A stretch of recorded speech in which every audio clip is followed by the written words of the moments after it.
हमारे साथ peoples democratic party के तर्जमान नजमुस साकिब साहब भी ज्वाइन कर चुके हैं। नजमुस साकिब, बहुत शुक्रिया जी ज्वाइन करने के लिए।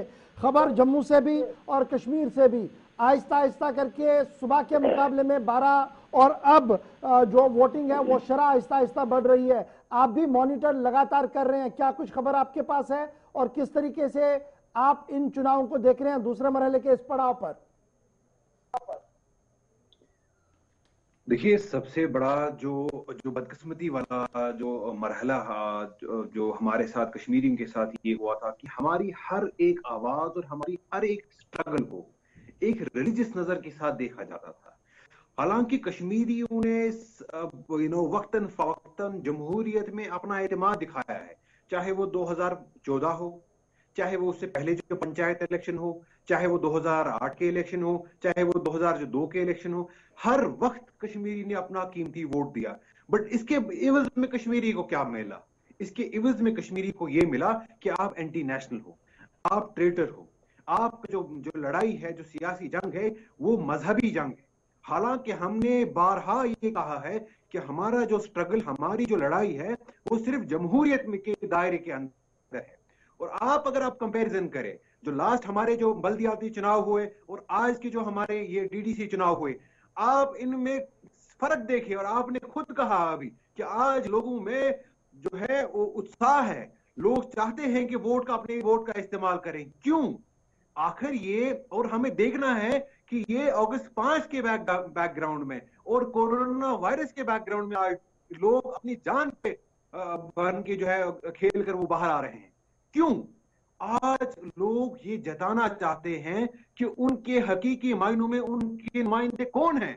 और जो लास्ट टाइम खड़े किए गए थे जो नुमाइंदे, वो लोगों में वो उत्साह पैदा नहीं कर पाए और वो लोग उनसे खुश नहीं थे। ये तो इम्पोज लीडरशिप जो बनाना चाहते थे जम्मू एंड कश्मीर में, आज रियल लीडरशिप कश्मीरियों की सामने आई है। इसलिए कश्मीरी बाहर निकला है, अपनी जान पे खेल के भी बाहर निकला है। और कुछ देखिए, नजमुस साकिब साहब, मुझे याद है कि आपने शायद सन 96 के चुनाव भी देखे होंगे, जब इंतहाई मुश्किल दौर में चुनाव दोबारा प्रोसेस हुआ था और उसके बाद भी ट्यून लीडर्स का बिल्कुल ऐसा ही था जैसे नजमुस साकिब साहब अभी बता रहे हैं कि देखिए बड़ी मुश्किल से बाहर आए हैं और लोगों ने जमहूरियत पर यकीन किया है और उनकी मुश्किलें हैं और वो लीडरशिप को देखना चाहती हैं। लेकिन उसके बाद बदला क्या? ये पूरी गेम केंद्र पर छोड़ना, सेंटर पर छोड़ना, क्या ये आज के दिन में सही है या हमने खुद भी एहतिसाब करना होगा कि बड़ी चीजें हैं जहां पर गलतियां हुई और उसी का आज सब कुछ हमारे सामने है?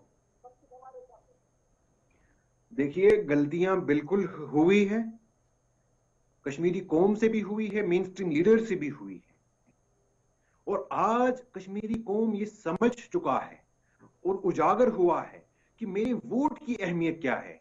उसको आज ये समझ आ है कि जमहूरियत जिसका इस्तेमाल आज फैसिस्ट फोर्स, जो राइट विंग जो फोर्सेस है, वो इस जमहूरियत का इस्तेमाल करके जो पावर वहां से ड्रॉ करते हैं, उसी पावर को कश्मीरियों के खिलाफ फिर यूज किया जाता है। आज कश्मीरी ने ओहद किया है कि वो जमहूरियत के हर एक इंस्टीट्यूशन को, हर एक प्लेटफॉर्म को उसमें बढ़ चढ़ के हिस्सा लेगा, ताकि जो जमहूरी इंस्टीट्यूशंस है, जो जमहूरी निजाम है, इसको वो लिंच पिन ना बनाए, इसको वो छड़ी ना बनाए कश्मीरियों के खिलाफ। इसीलिए कश्मीर और कश्मीरी सियासतदान और कश्मीरी जो आवाज है वो आज मुत्तहिद है इस बात पर कि जो सारे डेमोक्रेटिक हमारे इंस्टीट्यूशंस है, इनमें हम अपना फेथ रिपोज करेंगे, इनमें हम अपना जो है ताउन देंगे। और आपने बात छेड़ी 96 इलेक्शन की, और हुआ क्या? क्यों नहीं हुआ था? जब कश्मीरियों ने जमहूरियत पे एतमाद रखा तो हमारा जो है मुजफ्फराबाद रोड खुला था। जब कश्मीरियों ने जमहूरियत पे एतमाद रखा तो हमारा इंडिया पाकिस्तान बातचीत हुई थी, हुर्रियत के साथ बातचीत हुई थी। देखिए, उसके बाद जो आज बीजेपी सरकार जो है ये मानने के लिए तैयार नहीं है कि कश्मीर एक पॉलिटिकल इशू है। आज कश्मीरी अपने वोट से बीजेपी को याद दिला रहा है कि कश्मीर एक सियासी इशू है और इस सियासी इशू को हल करना है। आप हमें बोलेंगे कि जी डीडीसी के चुनाव है, ये तो छोटे छोटे चुनाव है, इनसे क्या होगा? देखिए, चुनाव हर एक इंपॉर्टेंट है और जो आज रिप्रेजेंटेशन जो उठ रही है कल को यही रिप्रेजेंटेशन हमारी असेंबली में आएगी, लेकिन यही नजमुल साकिब रिप्रेजेंटेशन हमारे पार्लियामेंट में जिस आएगी। तरीके से आप रिप्रेजेंट कर रहे हैं कि जनाब हम हर एक चीज को काफी माइन्यूटली मॉनिटर भी करते हैं और रिएक्ट भी करते हैं, क्या आपको लगता है कि जिस शिद्दत के साथ कैंपेन होना चाहिए था वो कैंपेन का फुकदान है? नंबर 1। और नंबर 2 बड़ा इंपॉर्टेंट ये है जिस तरीके से प्रोजेक्ट किया जा रहा है एक ग्रुप की तरफ से इन चुनावों को कि देखिए ये आपके उन हकूक की बाजियाबी करा सकता है जो डिस्प्यूटेड है, जो सरीहन गलत भी है, जो शायद मुमकिन ही नहीं है, उस तरीके की आश उन लोगों को दिलाना कि अगर डीडीसी में हमारे लोग यानी ग्रुप के लोग जीत कर आते हैं, अलायंस के लोग जीत कर आते हैं तो आगे जाकर वो बड़ी चीजें तब्दील कर सकते हैं। ये कैंपेन ट्रायल ही तो गलत है, वादे ही तो गलत है। फिर देखिए, आपका जो पहला सवाल था कि कैंपेन उतनी जोरों शोर से नहीं हुई, जोरों शोर से होनी चाहिए थी, बट उसकी वजह यह भी है कि जैसे आपने सुना होगा, देखा होगा, हमारे जो एक नौजवान यूथ लीडर हमारे वहीद परा साहब थे, उनको कुछ दिनों पहले एनआईए ने उठाया। फारूक अब्दुल्ला साहब पे ईडी रेड हुई और रोशनी स्कैम्स में जो है सिस्टमैटिकली नाम लीक किए जा रहे हैं। आपने अगर सुना होगा, छोटी सी एक खबर आई कि कुंजर से एक सरपंच ये क्लेम कर रहा है कि मैंने इलेक्शन जीता था और फिर जो है रिटर्निंग ऑफिसर ने मेरे को इलेक्शन सर्टिफिकेट, विंग सर्टिफिकेट नहीं दी और लूजिंग सर्टिफिकेट दी। तो ऐसे अच्छा, जो कुछ पोलिंग बूथ हमारे कहीं साउथ कश्मीर में कुछ ऐसे पोलिंग बूथ है, एक गांव का पोलिंग बूथ दूसरे गांव में है, दूसरे गांव का पोलिंग बूथ तीसरे गांव में है। तो एक जो है छोटे छोटे पॉइंट्स, आपकी बात बिल्कुल सही है कि कैंपेनिंग हम और जोर से कर सकते थे, बच्चों की वक्त का फुकदान रहा, वक्त की कमी रही, उतने जोरों शोर से नहीं की ये कैंपेन हो पाई। और जो बीजेपी, जो हमारे जो ताकतें हैं, अपने बल का, अपने जो मशीनरी का सिस्टमैटिकली जो यूज कर रहे हैं हमारे जो पीएचडी अलायंस। नजमुल साकिब साहब, 3 फॉर्मर चीफ मिनिस्टर्स एक ग्रुप के अंदर है, एक तरफ से पार्टी है जो दिल्ली में बैठी है और आपका मानना है कि कश्मीर के अंदर उनका बेस ही नहीं है, उसके बावजूद भी 20 पॉइंट एजेंडे का जवाब आज तक नहीं आया जो बीजेपी की तरफ से रखा गया डीडीसी चुनाव को लेकर। सवाल तो इसलिए मैं पूछ रहा हूं, दूसरा सवाल बड़ा इंपॉर्टेंट था कि हम इस बात को क्यों नहीं मान लेते हैं कि डीडीसी चुनाव एक छोटा चुनाव है और उसका दायरे इख्तियार कॉन्स्टिट्यूशनल नहीं है, वो बड़े मुद्दों को एड्रेस नहीं कर सकता है। क्यों हम ये बता रहे हैं लोगों को कि आप वोट दीजिए और ये 370 और 35 के लिए आपका वोट है, तो कल तो फिर आपकी पोजीशन ऑकवर्ड होनी है जब आप दोबारा मैदान में जाएंगे। देखिए, ये इलेक्शन जो है रेफरेंडम हमने नहीं बनाया, ये रेफरेंडम जो है बीजेपी ने बनाया। जो उन्होंने खुद कहा कि जो पीपल्स अलायंस फॉर फेडरेशन की जो है इनकी साख्त जो है वो लोगों में खत्म हुई है, आज ये लोगों में उतने पॉपुलर नहीं है।